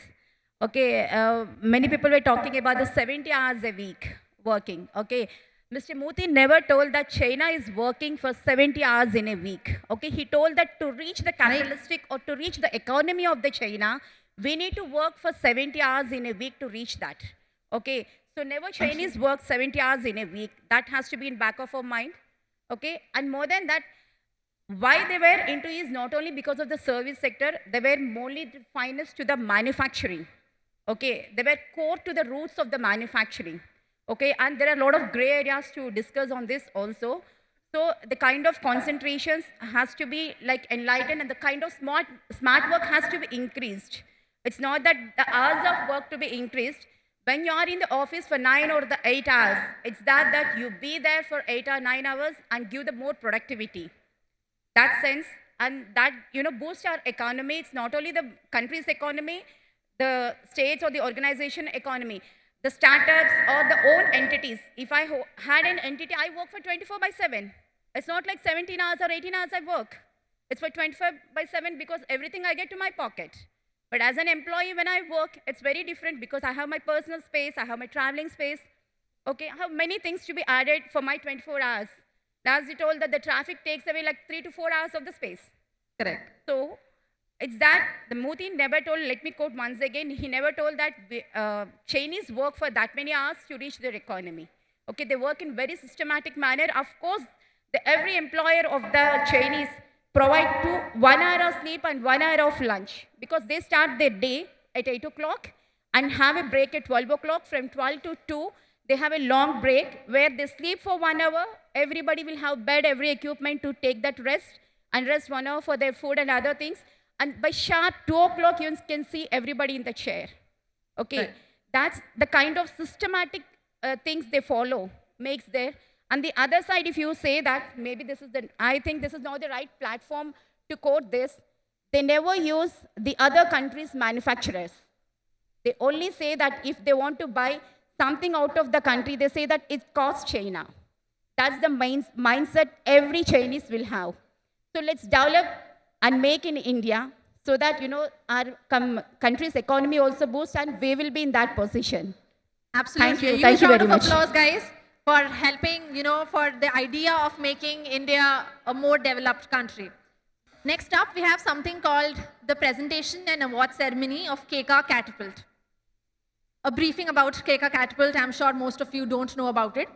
So very recently, we held a competition of sorts where the topic was exactly the same, 70 hours work week. And as we have been rightly debating here, we were debating there as well.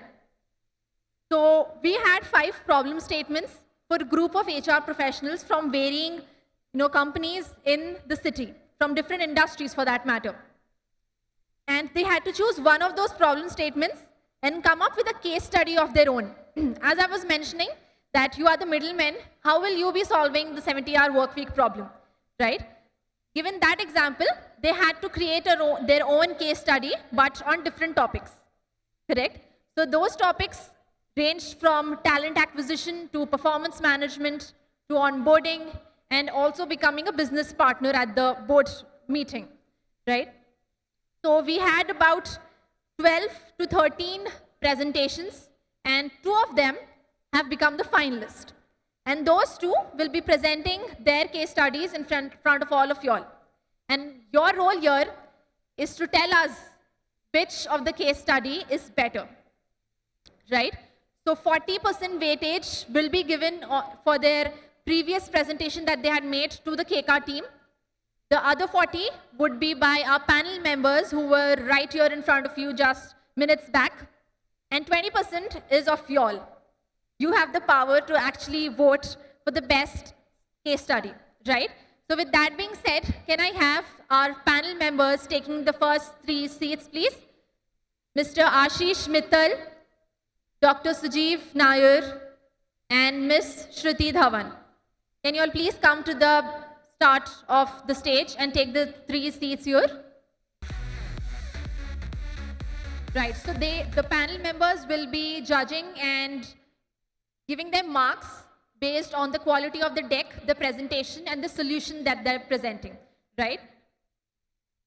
All right, for the first presentation, can I please have the team Sura on stage? Ms. Sunidhi, who will be leading the team. Anybody from the Suras? Perfect. All yours. Okay. Evening all.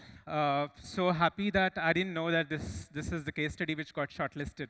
But although I just call out my team members, the first is Sunita, and we have Shubhra, and we have Ranjita. So these are the people who have been helping us to make this case study to give a shape.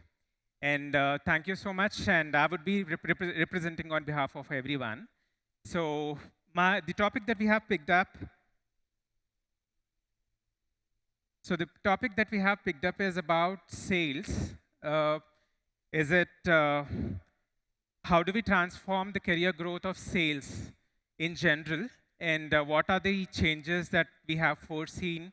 At least I should talk about this kind of transformation that I've seen since last 4 to 5 years. So I come up. So I will take you through a storytelling pattern, rather a case study mode, so that you will enjoy the conversation too.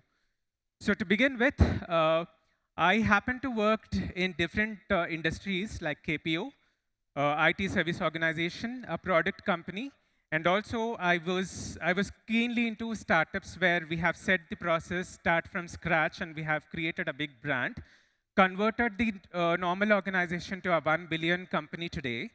And even till date, we happen to bring a lot of organization with respect to great place to work and things.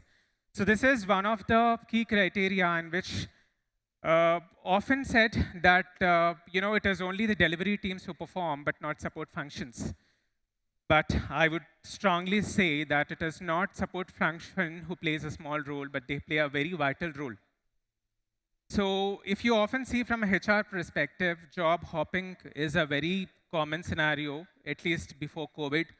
And designation ask is again something which is the tag given to India. If you see other countries like US and all, you will not see designation change. They will never ask that. And we'll have to influence our customers or clients at US to state that this is the methodology what we follow to see the career progression of employees. And out of which, I would like to pick up the sales front out of the known factor that sales do have, as somebody pointed here, that notice period has to be 15 days here. But I think it is very well crafted to sales team at least telling that the moment they put resignation, within 15 days, at least from a matured HR company, would relieve them. The reason being, we understand that there are no prospects from them. Only once the KT is being done and once the prospects are closed, we'll close that particular position by letting go. But one positive side that I have to say is any of the salesperson who leaves the organization is never left without job. So he always has a job in hand, a new prospect, and all that helps because of his research that he does during the job time. So if you see here the factors that we foresee any time in any organization, the turnover when you talk about, it is always the sales turnover which is always high, above 8%. And we already see that there is a widespread of unhappiness, especially in sales team. They keep telling that, we are fed up with targets and we do not have any learning new. But there is more often that they suffer from many things. And second is, they all have limited pools, so they do not have a helping hand, if you see. So each of them are being split into different regions, like say APAC, a specific industry, or somebody, but they'll have to do their own research and they have to get a client to the business. So they have to work a lot, and they always say that I do not have a sharing hand, but they happen to split in different time zones, and they often don't even meet HR or management. And then we have is the career opportunities is again very limited, because when you see they want their own kind of clients or their own kind of setup, there are very less chances where they can't jump either ways. For example, US recruitment can also be one such factor. And then magically, if you see that if these people properly focus, you will see a good growth happening in their own career rather than any other profile. So that is the charm of sales, and it has to be dealt very carefully in a focused manner. So these are the key factors which I was looking at, and I thought I'll have to plug in few important factors. And to begin with, we always have a traditional career approach, at least before COVID, stating that this is the designation, and then you will have the next designation coming in, and even a resources never ask that I need this kind of designation. But here, post-COVID, the whole dilemma, the whole model got changed. AVPs earlier used to, they have a leverage of working in their own time zones. But post-COVID, people got scattered, and you'll have to have the trust in place. And they happened to, they started upskilling their own team members, maybe, facing the clients or whatsoever.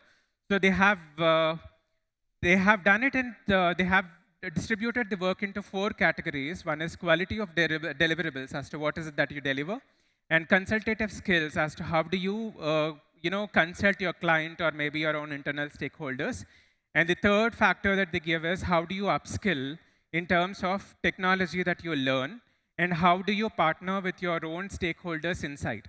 So that will basically help the individual to understand where they stand and what is their product, so that they can very well sell the company well, because they are the front face of the organization.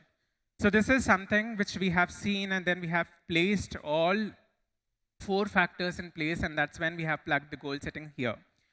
And historically, if you see the problem being a career progression where everybody would have something or the other, like say they say that, I'm not happy with the designation that you have given sales executive or a senior sales executive. So they want something very different and unique. So at that point, we have approached our CEO stating that, we wanted something very unique and different at that point in time. Our CEO is also one kind person where he has a complete business mindset. He's not a person who comes up with a typical mindset, but he looks everybody as an opportunity, and he would take a risk to give an opportunity. So at that point in time, he stated that no matter whatever the designations that we give to sales team, it has to be fancy, and it has to be in a mode where the people should approach them. So in turn, we started helping the sales team to become a very big consultant in order to face anybody, whether it is internal or external stakeholders. And then to talk about the stakeholders that we talk about. So we often see whenever you talk about sales, there is a complaint coming all the time stating that the delivery team says that they overpromise to client, and we end up doing a lot of work day and night.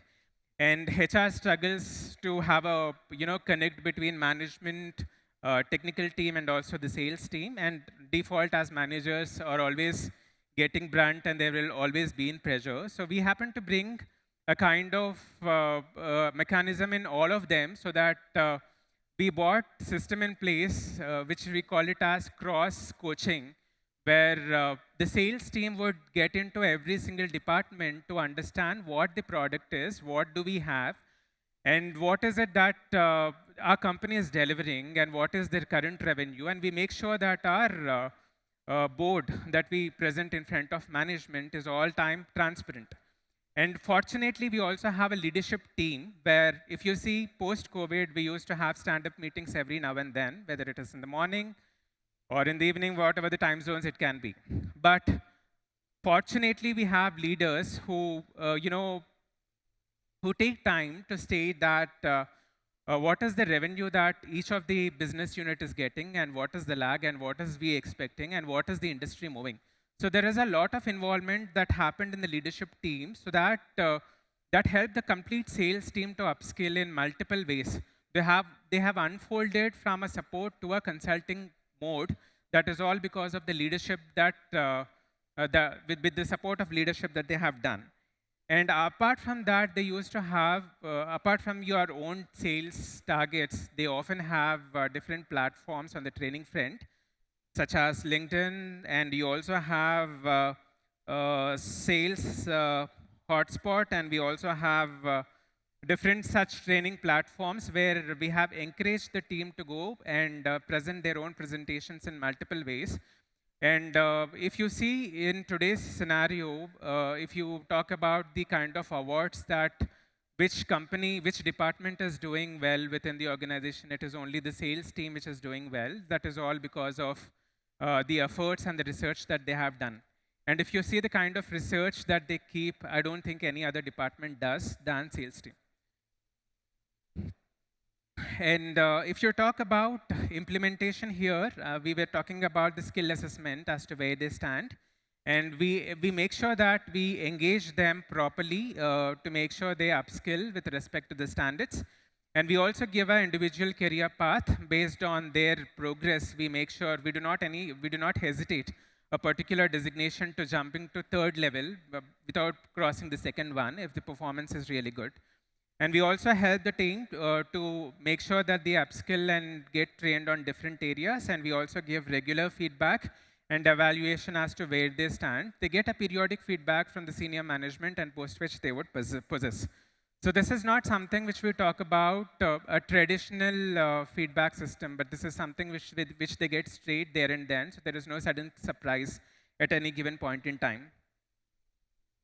And then we talk about potential challenge during the implementation phase. So we all time get a resistance to change to set a process in place. So we'll have to tune that they have to be, they should adopt that kind of changeability. And second is the resource allocation will have to figure out who suits to which one. It is not that we have resources, so from bench we place it to somebody else. So we make sure that the right talent is being placed and right talent is being managed well. And the third is alignment of goals. So we make sure that during the session that happens every year, we have a sales forum that happens across the organization, across the globe. So we make sure that all of them, we discuss the goals and vision of that particular year.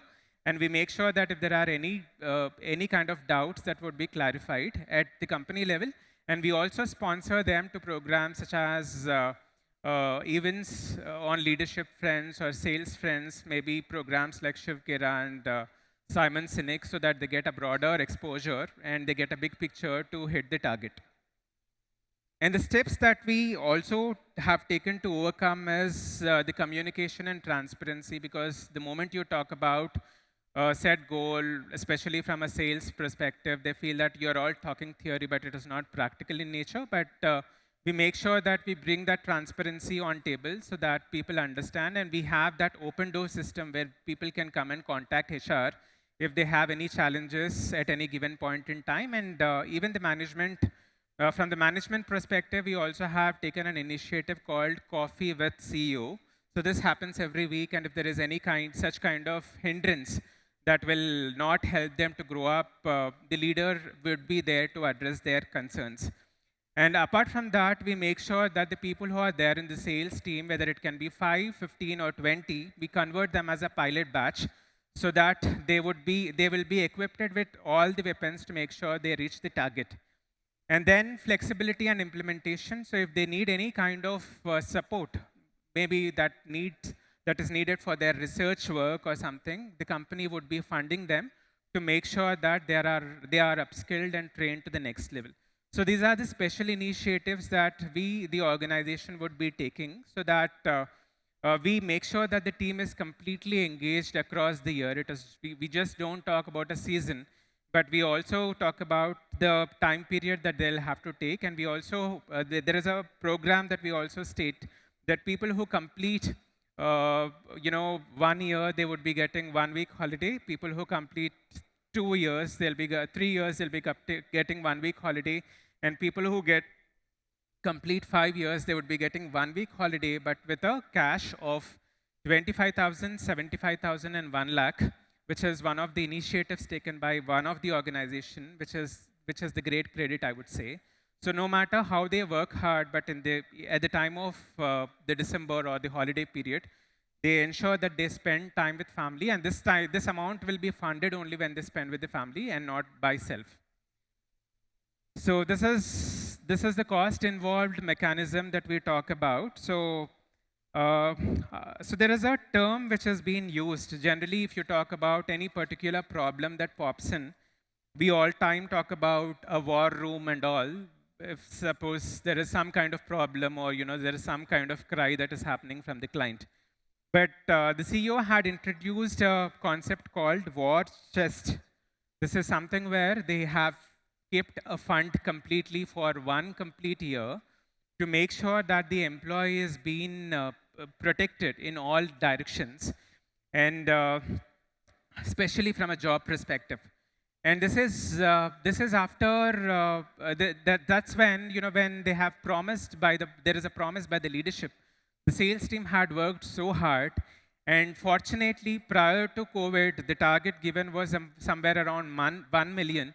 And I think post-COVID, with the kind of actions that they have taken, to my surprise, the number was 1.5 million USD, which the team had conquered. And surprise given by CEO was that in the process of the action, he had acquired one more company which is not competent in placing the skills, but he had found there is an opportunity. He bought that, and they have started a new branch in North. So that is the story of one of the company in Hyderabad itself, and all the story is rotating around the research went beside the sales team. So that's, and if you talk about the timeline again, the timeline is between 6 to 9 months, provided you have proper target lines and timelines, and if those things have been placed, and if people know what the target is to be, and that has been clearly communicated, that is very much possible. And that impact, or if you want to see the kind of result that you wanted to see after these implementation and all, it can go around a year or year and a half. That's when you can say that the strategy really worked. So that is, in short, that I wanted to present the case study. And other than this, we also look at the factors as to how are they engaged and what is their satisfaction levels. So generally, we across the organization, we run the quarterly surveys. So it happens in many different manner, specific to department and specific to the organization, out of which we always see employees talk about a factor stating that why don't you expand or why don't you explore the other industry than what we are only focusing on. So that's when the organization started rather focusing on just niche technologies. They also jumped into other technologies, and they found a opportunity of building business there. And then to talk about retention rate, having all these in place, majority of companies, majority of employees in sales don't leave the opportunity with this company being they spend a lot on the resources and the kind of research work that they do is exceptionally good. And they have clients from different KPO industries, and most importantly, the financial banking sector, because of the kind of research they have built up the clients 24 plus on this front. And to talk about career progression, the career progression happens so very fast based on the revenue that you develop and the kind of feedback that we get. And so that is all in short. So a short message to everyone is that make sure you try to exchange your knowledge with people and also join them so that you will understand something new and bring something new to the business. So that's all in short. Thank you so much. Give it that. And with that being said, we would like to call our second presenter, Mr. Gokul from Marpo Foundation. Hello everyone, good evening. Thank you Keka for providing this opportunity and shortlisting our case study to be presented today. So our case study, what got selected is hype around AI. So AI, as you all know, is the artificial intelligence which has been taking our lives these days in many aspects, including from the children doing their homework to the adults trying to understand what is what. A complicated thing can be easily being available to every one of us through multiple platforms through AI. So this AI, if it is being integrated into the HR or the human resource management, how would it be? This is something which we have worked upon and we are trying to provide our insights. So the problem will start with something, the challenges in HR operations, before we get to know how we can implement the AI. So as we all know, there are four main or four important challenges what we have identified. The first one starts with diverse team management. As humans, we are all diverse. We all have different thoughts. We all have different abilities. So it's very difficult at some times to manage these things and put it into one place. So that is where the first statement talks on diverse team management, that is to manage different teams with different opinions and to bring it all to once. The second thing is the manual processes. As HR has started a half a century ago and we are still evolving and still developing towards the same, somewhere down the line, we also have manual processes even today. When an organization starts or when a new company starts its work or operations, they start with the manual processes. Eventually, they'll move to the software. So manual operations is also a limitation which we see because some errors can happen in this, due to which, again, the productivity can hamper of the overall organization. The third one is the traditional software limitations. So as the second problem we spoke about, that we start doing it manually and then we'll go to the software solutions available in the market. But again, these softwares are not tailor-made mostly, or at least if tailor-made are not affordable enough by each and every organization who are just at their start. So these traditional softwares, though are available, have their own set of limitations, which are not able to meet today's dynamic needs of HR. And the fourth one is ineffectiveness. Due to the software being not able to support in the total, or the manual process also not being able to help us, we see a lot of inefficiencies, which will again make the growth or the productivity hamper. So these are the problems. And after problems, we'll move to the next slide, that is history and the stakeholders. So when we talk about history, in HR, we have the entry stage and then the expansion challenges. First, we start taking it up and then we try to expand. So in entry stage, we have HR team. Can you change the slide? Thanks. So there are a couple of teams which are related to HR. The HR team, followed by the IT or the information technology department, and then legal, and then the leadership team. So these are a couple of teams which we have in any regular organization. And also employees are available to whom the HR is designed for. In our case, as we work in an NGO, we have volunteers also. More than the number of employees, we have many number of volunteers pan India. So this is also something which needs to be managed.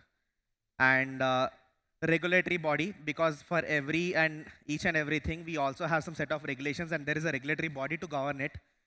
So this is where the history and stakeholders talk about. And to this, when we are shifting to AI, we say it's AI tech providers. That was about the second slide. And the next one, we'll go to the solution. As we spoke about the problem statement, then we spoke about the history and the stakeholders who are there in HR. Now we'll try to talk about the solution and the integration part, as in what is the solution and how are we going to integrate it into our HR process. The first one is the AI integration, as we are talking about AI. So AI is something which is very new and which cannot directly be integrated, and someone who is already working in the phase start using it the very next day. It'll take some time. It will have a learning curve. Naturally, it will have it. So we have to go through training, and the people working in the HR should try to adapt to it and understand, followed by the time and effort it takes. Because if something new is being tried in our organization or a place, it also naturally needs some time and will also need some effort to learn it. So this is also something which has to be considered while integrating, because if it's taking too much of time, it is not worth it. And then followed by the phased implementation, that is we have to go by phase, the level 1, then level 2 and so on, so that it goes in a smoother manner. And also, as I told, the traditional softwares doesn't cater to our needs or the requirements which we have, the dynamic needs. Custom AI solutions can be brought up, wherein it is customized according to the needs of the organization and it will serve the purpose. So this is the solution and integration part. Now we'll go to the challenges and overcoming them. So naturally, as something new, we'll have resistance to change because we are used to something. So resistance to change can be overcome by training and trying to get adapted to it. Then comes the cost management. Naturally, as again, this is a technology which is very expensive in the initial stages, like any other thing. It will have a cost added to it. So we have to do strategic budget allocation and tackle that. And also technical hurdles. Also, we'll have technical hurdles because we never know when technical things doesn't work according to our requirements. And the next slide, which talks about the cost and the effectiveness. So total cost in a low scale takes somewhere around 16.5 to 30 lakhs. It's a rough estimate. And higher end will take somewhere around 0.6 to 1.1 crores.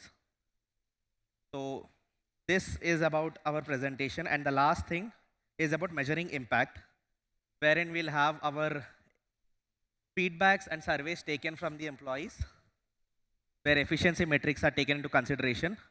And ROI, naturally, if we are spending on something new, we need to do an analysis, that is return on investment. How much are we investing and what is the return we are getting out of it?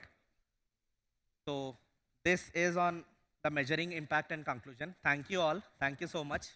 Mr. Srivastava, and with that, we officially come to the end of our event today. Thank you so much, everybody, for joining us. I know it was pretty long.